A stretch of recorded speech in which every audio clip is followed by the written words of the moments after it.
Hi, it's Hannah. I'm here to say marriage is hard.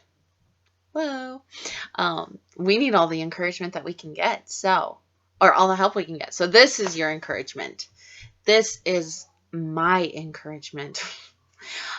Sometimes we just need a tall glass of water dumped on our head. Like I did that to refresh us into the right frame of mind, right? How many out there need a glass of water on our head to bring us back? Well, tell me today about the perfect date. Last week we had talked about love tanks and how to fill your spouse's love tank. Well, now I'd like to know about the perfect date. And don't say April 24th. What about the moment that you fell in love? What did he do? What did she say? How did that go? Please, I do want to hear all about it. It's so cute, I'm sure. Or not cute. I still want to hear. But more importantly than all of that, how did you act? Okay? Keep that in your mind. When you are first in love, there's a sort of euphoria. He can do no wrong, she can do no wrong, and they fill you in every way. It's wonderful. Oh my gosh, if you're in that state, just stay there. Enjoy it for as long as you can.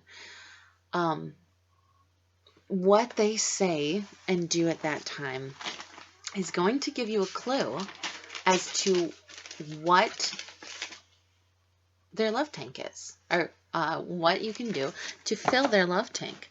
Over time, there's that euphoria feeling. It's wonderful. And then over time, the give and take sets in. It was give and give and give and give and give because, oh my gosh, I love you so much. But now it's kind of a give and take, right? But we all know it has to have a bit of a give and take. Some people argue that. I don't know. You decide. So if you are having a tough marriage right now, you might be thinking of options to mentally escape or actually escape.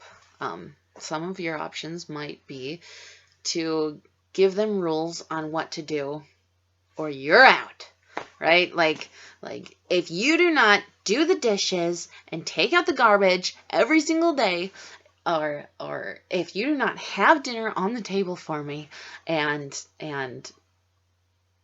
give me clean socks all the time, then I'm out. The next time I have to go wash my own socks, I'm going to be so mad.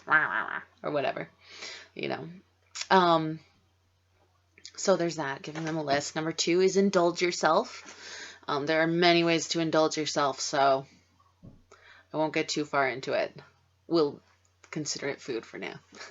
Number 3 is, so you're unhappy, you feel like your spouse is not filling your love tank correctly. The other option is to find someone who does fill you.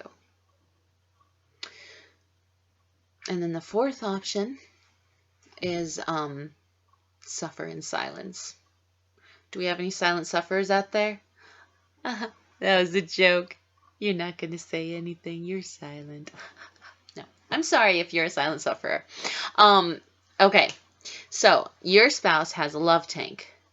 Oh, I skipped some.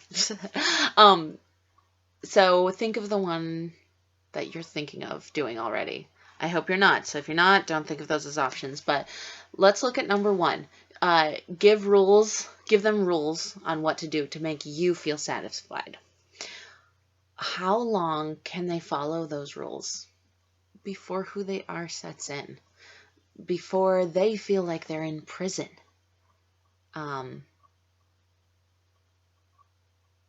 Yeah. I'm sad to say that this was my option for a while. Just here's your list. If you do not get all this stuff done, then see you later. Right? That's terrible. That's terrible. But anyway, it's not. If you're thinking solely about yourself, they are going to be in prison. Do you really want to have a spouse in prison just to like prove that they love you. You might say no, but what else can I do?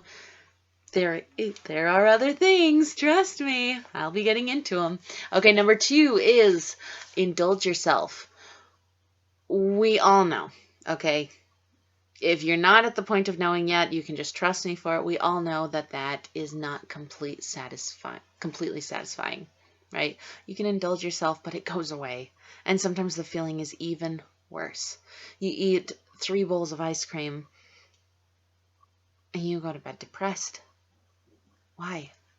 Self-indulgence doesn't always help. Any other sort of indulgence, as soon as you're done, you're like, bleh. You know the feeling. So if you're the self-indulgent person, maybe there's a better option for you. Number 3 is find someone else who fills you.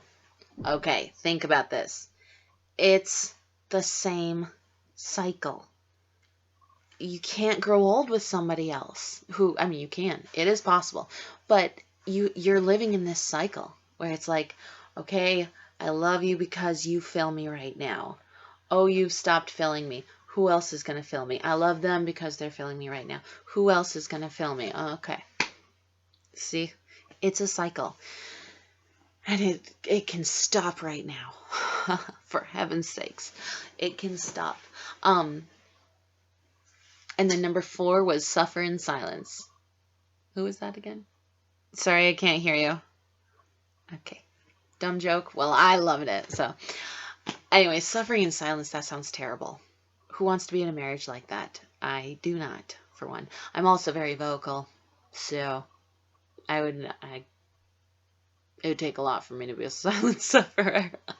So, anyway, you don't want to be silently suffering. You don't want to be like, yes, I'm totally happy here. Oh, she's wonderful.